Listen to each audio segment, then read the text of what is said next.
When using the airboat Marine 19, the first thing you're going to have to do after you have checked the oil, checked the tower and taken your covers off and made sure the blades are all secure, is step inside and turn the power on. To get to the power switch, you have to pull the side panel off on the driver's side, and you have to reach in and turn the power to the on position. Once it is on, you would have lights up on the dash. The radio light should also come on, so you know that you've got power coming up to the dash. When you turn the power on, it has two locations, one for single battery, one for double battery. The airboat has two batteries to give you lots of cranking power. With the power on, you can do a check of your dash instruments, and what you have got are several switches here. Bilge pump should always be checked to make sure there's no water in the hull. Navigation lights would be turned on when you are ready to navigate or to move the airboat. Driving lights would be turned on also through the daytime, because it gives you great visibility for other people looking at the airboat when you are approaching them. So they could be turned on when it is running. And you've got your fog lights. They also could be turned on if the driving lights aren't being used. And then you have your right wiper and your left wiper, and they can be turned on to make sure that they function. And on your dash, you can check your voltmeter. When you're ready to use the airboat, you'll want to have the earmuffs microphone combination on. You grab them off of Medic 15 after you've launched the boat, and you're going to bring them in, and you have to hook them up to the hookup which is sitting behind me on the B pillar.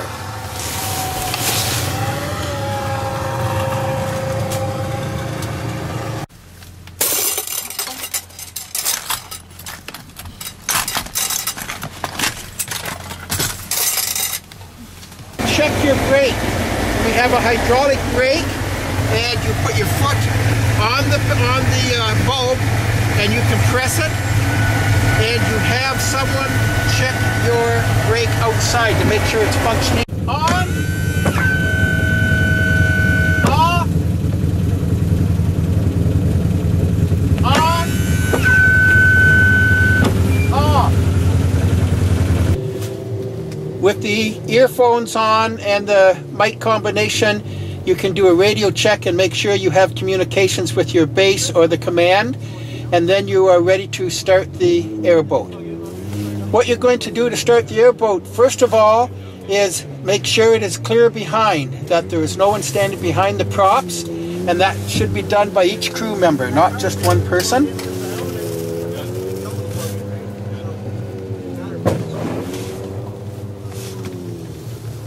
Then you are going to say clear, and we will start it as long as it is clear behind the airboat.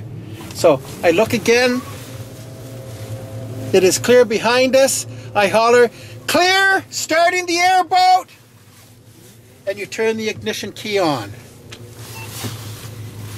A little throttle. I am using the foot throttle. We also have got a hand throttle. The foot throttle is preferable because you have better control. Hour meter, temperature gauge, and oil pressure are all okay. RPMs, we're showing we're running around 850 right now. We have dual fuel tanks. The right-hand fuel, it says R, and we're sitting at 3/4 at this moment. And we can check the other tank, and it is sitting at full.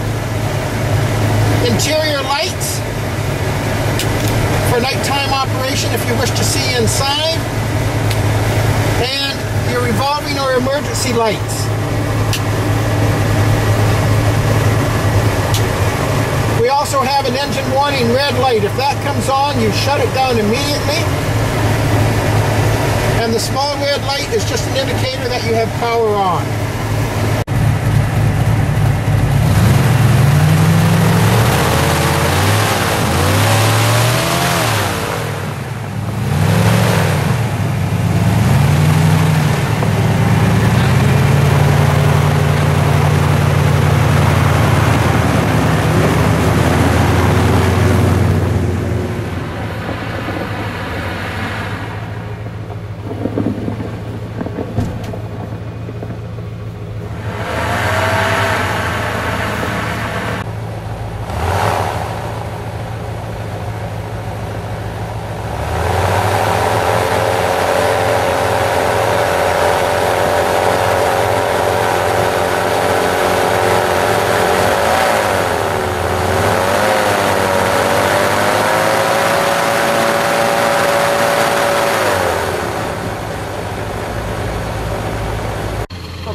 recovery, we have the electric winch on the trailer, and we have to lift the cap up, plug the electrical connection in, make sure it's firmly in, and then the other end will attach to the connection on the truck. We must have 12 volt power to be able to reload the airboat on the trailer.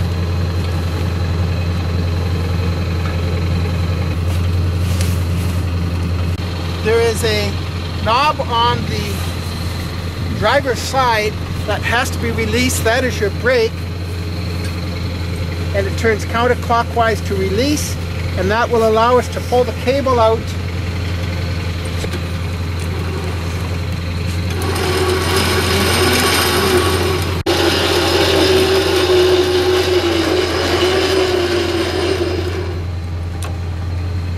One thing that is critical in the recovery is that the cable goes back onto the drum in a systematic manner. And if you will notice here, the cable is tight, and I intentionally hung on to the cable so that it would not slacken off until we put it under tension. You now have to put the friction knob back over to total clockwise so it is tight. With the thumb switch, we're going to take up the slack.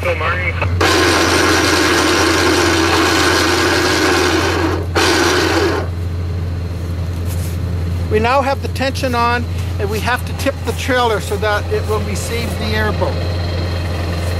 You pull the pin,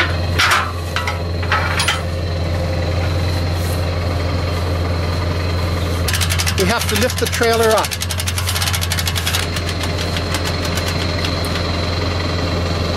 Once you have the trailer in the hinged location, we will start to draw the boat up. Because the cable has gone slack, we will make sure that it has gone onto the drum correctly and it is tight before we actually tighten it up. What we have here is a small, strong line with a hook on it that is going to be hooked into the winch, and that allows the operator to stand off to the side during the recovery. Should there be a cable break, you do not want to be standing near the winch. The hook on the small rope fastens into a small hole on the thumb lever. Now we're going to check our cable again and make sure it's on the drum properly. And yes, it is still lined up. We had a small amount of tension. Now we're going to start the recovery, and you may have to have a firefighter leaning on the airboat just to give it direction to make sure it's lined up. Just their weight as it moves should line it up accordingly.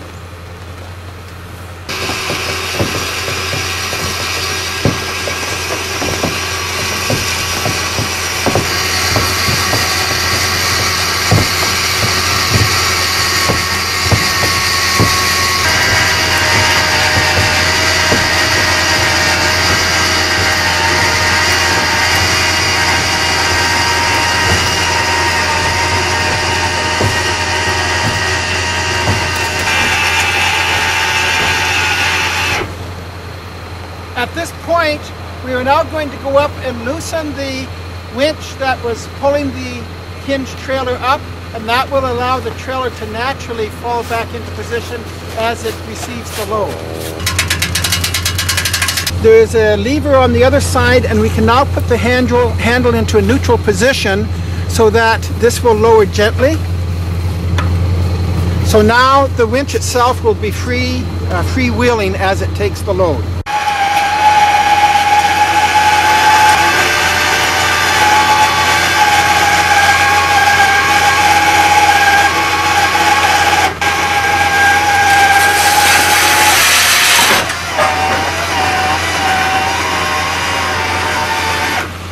As soon as you are able, you hook the safety hook on, and that is your guarantee the boat stays with the trailer. And then we are just going to snug it up a little wee bit more.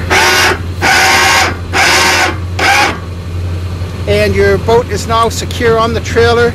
We just have to strap it down on the back with 2 straps. Make sure anything that is loose or could fly out has been secured. We also now must put the pin in the trailer, and the pin normally will be located in the left driver's compartment on the towing unit. We never lay anything on the bumpers where there could possibly be lost.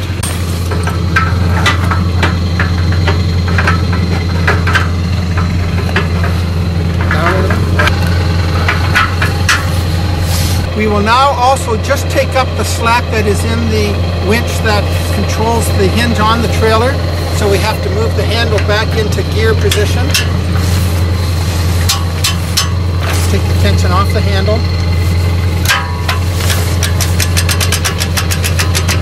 That's good. And it can be left in that position. We disconnect our rope off of the power winch, and we are now ready to get rid of the electrical connection. It should normally be taken off at the truck first.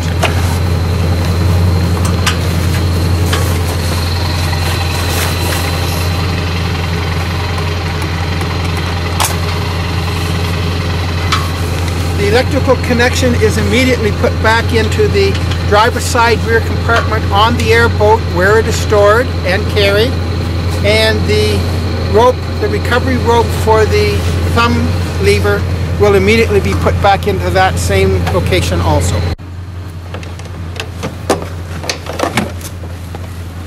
Make sure that the string for the winch switch is located back in the airboat along with the power cables. Up on the boat and then tie it around the strap itself, and that helps. If the thumb lever did let go, it would prevent it from undoing. Lastly, once you have the airboat sitting on the trailer and everything secure, we want to make sure that we pull the plug, because there is snow and ice flies up into the engine cockpit and it can sit in there, so we want to make sure it is drained. Plus, if the boat happened to be stored outside, it would freeze in there, and that could give us some serious problems. So the plug comes out and stays out until we know everything is dry. Then it will be put back in so that the boat is ready for service.